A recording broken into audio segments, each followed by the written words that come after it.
O Lorax é a pior adaptação já feita. Esse é um título bem forte e chamativo, porém não é tão sensacionalista assim. Esse foi o 7º vídeo do meu canal e o 2º vídeo que eu postei quando eu voltei a ter frequência nesse canal. E eu meio que tava desesperado porque eu tinha ficado muito tempo sem postar e meu alcance tinha literalmente morrido. Daí eu acabei fazendo esse vídeo em um único dia, e esse é um vídeo muito ame ou odeie, porque teve várias pessoas que gostaram, mas teve muita gente que discordou de mim. E eu confesso que eu não curto muito esse vídeo, a edição dele não é boa e o áudio muito menos. E pra ser sincero, eu meio que roubei esse título de um canal gringo. Mas assim, esse não é nem de longe o pior vídeo do meu canal. Eu ainda tô de olho em você, iceberg do Ben 10. E bem, esse é um vídeo que eu abordei cada tópico de forma bem superficial, porém o bastante pro pessoal conseguir entender. E por mais que alguns não gostem desse vídeo, eu ainda concordo com tudo que eu disse nele e eu ainda acrescentaria mais. E quer saber? É exatamente isso que eu vou fazer. Então chega de ficar falando de vídeos do passado e vamos focar no de agora. E se você quiser, você pode até considerar esse como um remake daquele vídeo. Enfim...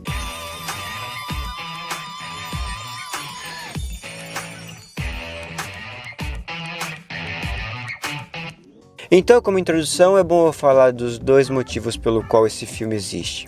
Que é o livro de 1971 e a Illumination Entertainment, que tinha recém-lançado o meu malvado favorito, que foi um grande sucesso, mas eu vou falar primeiro do livro. Bem, pra quem não sabe, o Lorax é um filme que é baseado em um livro de mesmo nome, de 1971, escrito pelo Dr. Seuss. E bem, o Dr. Seuss, na minha opinião, é um dos melhores autores da literatura infantil. Os subtextos de seus contos são tão importantes e atemporais que tornam suas histórias em muito mais do que só livros infantis. E aqui vai uma nota do meu vídeo sobre o Lorax.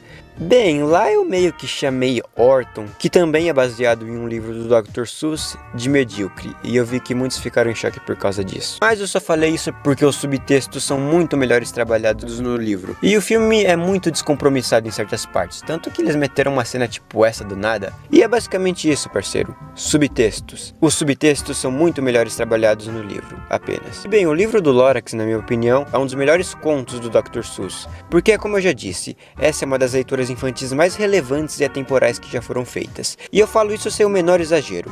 Então, de forma resumida, no livro nós acompanhamos a história do Uma Vez Hildo, ou Once Lear, que é basicamente o protagonista da história. Só que assim, tem uma coisa que faz com que ele seja mais do que só um protagonista, que é o fato de que ele também é o vilão de sua própria história. Primeiramente, ele é apresentado como uma figura misteriosa, que aos poucos vai contando sobre seu passado, e nós podemos ver como que ele é um cara cheio das ambições. Ele já chegou lá com um objetivo em mente: ficar podre de rico. E isso é uma ambição do protagonista. Ele sabe que o que ele está fazendo é errado, mas mesmo assim ele segue fazendo, porque ele quer continuar aumentando suas riquezas. E perceba como que o livro deixa bem claro que todas as consequências são culpa do Uma Vez Hildo. E pronto, ele é o responsável pelo desmatamento das árvores, pelos ursos estarem morrendo de fome, pelos pássaros ficarem doentes e sem penas, e pelos peixes estarem saindo da água, porque o seu habitat natural simplesmente ficou inabitável. Ou seja, tudo isso é culpa dele. O livro nunca dá a entender que ele foi um personagem manipulado por terceiros e nem por sua própria família. E guarde essa informação. E outra coisa, tem um motivo pelo qual o Once Lear nunca teve seu rosto mostrado no livro. Ele é um personagem que representa o que pode acontecer com qualquer um que for dominado pela ganância e suas próprias ambições. É justamente por causa disso que ele não tem um rosto. Então basicamente ele é um personagem universal. E sabe o que torna tudo mais trágico? Não tem final feliz. No final só sobrou destruição e poluição e um grande arrependimento por parte do protagonista. E todo o esforço do Lorax de impedir que isso acontecesse foi simplesmente em vão. Nem o próprio porta-voz das árvores conseguiu o impedir. E outra coisa, o final fica completamente aberto, porque no final o Once Lear entrega a semente da trúfula para o garoto ouvinte de sua história e fica completamente em aberto se ele plantou ou não a árvore. Ou seja, é um livro infantil, mas que consegue mostrar uma realidade de forma bem realista e trágica. E fica aqui a recomendação dos livros do Dr. Seuss. São leituras extremamente curtas e que você consegue ler vários desses contos em um único dia. E você vai gostar, eu tenho certeza disso. Então, se os livros do Dr. Seuss fizeram muito sucesso, eles obviamente iam ganhar adaptações para o cinema. Então é agora que eu reitero uma das frases do meu primeiro vídeo e digo que nenhuma dessas adaptações são boas ou fazem jus ao material original. Ok, eu vou ser um pouquinho mais justo. Orton é legal. Pronto, esse é meu máximo. Me desculpem. Mas eu não vou ficar aqui falando dessas outras histórias, porque o foco desse vídeo é o Lorax.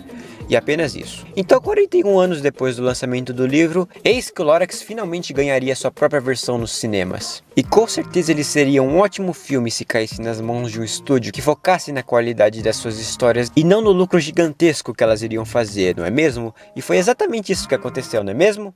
Né?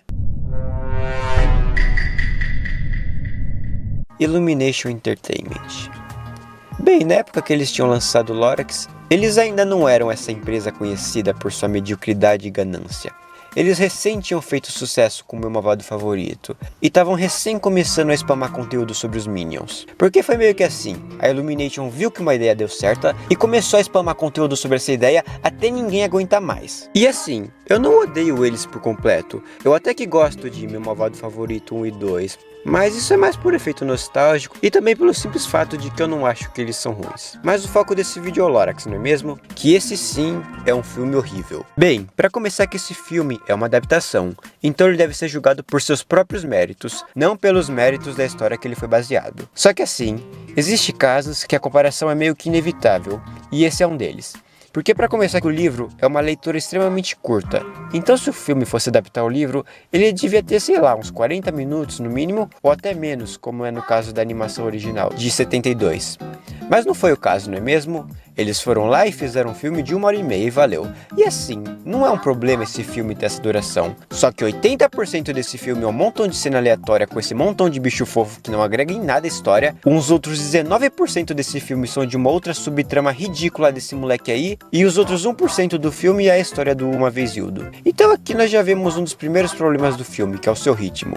Porque esse filme não tá afim de contar uma história. Ele tá mais afim de spamar um montão de cena solta pra criançada achar fofo e querer ver o filme mais vezes. Mas ok, vamos analisar ele desde o começo. Então aqui, o protagonista da história não é o Uma Vez Hildo, e sim esse moleque aí, que na história original é só um personagem vazio, que só tá lá pra ser, meio que pra ser a representação do leitor que tá ouvindo a história do Oncilier. Mas ok, vamos ver se ele vai ser um bom personagem, não é mesmo? E bem, ele vive nesse mundo muito bonito. Nem parece que é um futuro distópico em que a natureza foi completamente destruída. Mas assim, pra quem não sabe, isso só se deve porque esse filme foi feito pela Illumination em parceria com a A24 e dirigido pelo Ari Aster. Mas então qual é a grande motivação desse jovem rapaz? O que o leva a fugir das grandes muralhas dessa cidade opressora que ele vive e então ir atrás da última trúfula perdida? É o seu grande interesse de trazer a natureza de volta à vida? Ou apenas a grande curiosidade de uma criança para ver algo que um dia já existiu, mas que foi brutalmente destruída? Nenhuma dessas alternativas, meu caro amigo monocromático. A grande motivação desse jovem rapaz é ir atrás da árvore para então pegar sua amiguinha ruiva. Definitivamente um baita ato de heroísmo, não é mesmo? Então depois dessa introdução nós finalmente vemos o Oncilier. Só que antes disso nós somos apresentados a um dos maiores problemas desse filme, que é o vilão dele. Lembra no começo do vídeo que eu disse que Uma Vez Hildo é o grande vilão da sua própria história? Então aqui eles meio que deram uma passada de pano nas ações do Uma Vez Hildo e colocaram esse outro vilão que é simplesmente um vilão genérico. Se o Oncilier é um vilão que representa o que poderia acontecer com qualquer um que fosse dominado pela ganância e o desejo incontrolável de enriquecer mais e mais, esse outro cara não representa absolutamente nada. Ele é só um engravatado genérico que por algum motivo odeia a árvore e acabou. Enfim, ele só tá aí pra parecer que Uma Vez Hildo não é tão ruim assim. Mas calma que fica pior. Então nós somos apresentados ao Oncilier e sua história. Então se no livro original o Oncilier sequer tinha um rosto, da versão da Illumination ele obviamente ia ter um rosto e ele ainda por cima ia ser um jovem adulto que toca guitarra e violão. E meu Deus do céu. É sério, ele é simplesmente insuportável. Fora que toda hora parece que ele vai pegar um violão pra tocar Eduardo e Mônica e aquele comecinho de Smells Like Teen Spirit. Ou começa a falar do nada de como John Mayer é o maior artista de todos os tempos. Ou seja, ele é simplesmente cringe e datado. Fora que isso gerou nos fandoms mais estranhos do Tumblr e do DeviantArt. E até parece que essa parte da história vai começar bem, porque ele é mostrado como um cara normal, mas que vai ser dominado pela ganância e suas próprias ambições. Mas só aparenta mesmo, porque não é isso que acontece. Nós temos aqui 1 milhão de cenas completamente soltas e que não agregam em nada a história e só consomem o tempo do filme. É aquele bom e velho problema de ritmo que eu já disse. E bem, se no livro original o objetivo do Lorax era proteger as árvores e a natureza e mostrar ao próprio Ancilier o quão mal ele estava sendo, no filme da Illumination ele é o melhor amigo dele, porque na real nada parece ter consequência nesse filme. Então quando nós vemos a ascensão do Uma Vez Ildo, nós aqui nos deparamos com outro problema do filme, que é a presença da família do Uma Vez Ildo. E spoiler, eles conseguem ser piores do que o engravatado genérico lá. Porque se o engravatado genérico tá lá só pra fazer com que o Uma Vez Ildo não pareça tão mal assim, a família dele é basicamente isso, só que 1000 vezes pior. Eles só tão lá pra fazer com que o Uma Vez Ildo seja uma grande vítima que foi manipulado por sua família, o que vai totalmente contra todo o arco do personagem, porque ele era pra ser um vilão que fez tudo o que ele fez por sua ganância e por suas próprias ambições, e seu desejo de ganhar mais e mais, e não porque sua família malvadinha manipulou ele. É sério, esses personagens são um dos motivos pelo qual esse filme é tão ruim. Enfim, depois de quase 1 hora de filme, o filme lembrou que eles têm uma história pra contar e que não dá pra contar uma história com um montão de cena solta de comédia aleatória, então colocaram Uma Vez Ildo pra cantar. Que inclusive essa é a cena mais famosa do filme, porque ela é justamente a única música minimamente boa desse filme. E também uma baita de uma tentativa da Illumination de fazer com que a criançada ache o Ancilier um personagem super maneiro e descolado, e novamente nada parece ter consequência aqui. Porque se uma fábrica tá poluindo os rios, os peixes vão tá sorrindo. Se Uma Vez Ildo tá destruindo loucamente o ecossistema inteiro, a cena trata ele como o cara mais descolado do mundo. E é muito triste que essa seja a cena mais memorável do filme. Então a última árvore é cortada, o Lorax vai embora, o Uma Vez Ildo vai à falência, então o filme corta pro presente e o Uma Vez Ildo entrega a semente pro protagonista. E o filme obviamente ia fazer que nem o livro e deixar o final em aberto, se o protagonista vai ou não plantar a árvore. Não é mesmo? Não, muito pelo contrário. Aqui nós temos uma baita de uma perseguição épica nível Velozes e Furiosos em que o protagonista consegue plantar a árvore e nós temos um baita de um final feliz com direito a uma baita de uma redenção por Uma Vez Ildo. E meu Deus do céu, por que eles fizeram isso? Como eu já disse, nada tem consequência nesse filme. O Uma Vez Ildo pode ter destruído a natureza inteira, mas esse filme obviamente vai ter um baita de um final feliz com direito a uma redenção por Uma Vez Ildo, não é mesmo? Eu repito, nada tem consequência aqui. E esse filme não consegue ser só desrespeitoso com a história original. Não, esse filme consegue ser desrespeitoso com a vida real, porque eles tiveram a audácia de colocar o Lorax em um comercial de carro. Sim, eles tiveram a audácia de colocar o protetor e porta-voz das árvores, que também é um personagem completamente anti-industrialismo e capitalismo, para vender carro. Simplesmente do mal. É um princípio dos negócios, que todos temos que encarar. Diz que gente com dinheiro é que faz esse mundão girar. Mas ok, esse vídeo é basicamente a mesma coisa que o primeiro vídeo, só que um pouquinho mais completo. Então por que eu tô fazendo ele? Bem, geralmente nesse tipo de vídeo que eu falo mal de animação infantil, eu primeiramente falo de algo que eu gosto nesses filmes. Só que no caso do Lorax, não tem nada que se salve aqui. Quer dizer, a animação e o art style são no máximo bonitinhos até. E é só isso. Só que assim, tem uma coisa nesse filme que é até que boa na minha opinião. E spoiler, essa coisa nem tá no filme pra vocês terem ideia. Então, de forma resumida, no livro, uma das páginas que melhor demonstra o caráter do Ancilier é justamente uma das últimas páginas do livro. Aqui nós podemos ver que ele realmente acha que o que ele está fazendo é certo, e que ele não pretende parar tão cedo assim, porque ele ainda quer expandir mais e mais. Tanto que ele usa muito a palavra biggering. Então vocês já sabem, a última árvore é cortada, então o Lorax vai embora, e ponto final. E no filme essa cena tem meio que duas representações. Uma delas é justamente uma das últimas cenas do Ancilier no filme, que é até que bem parecida com a do livro. E a outra é meio que...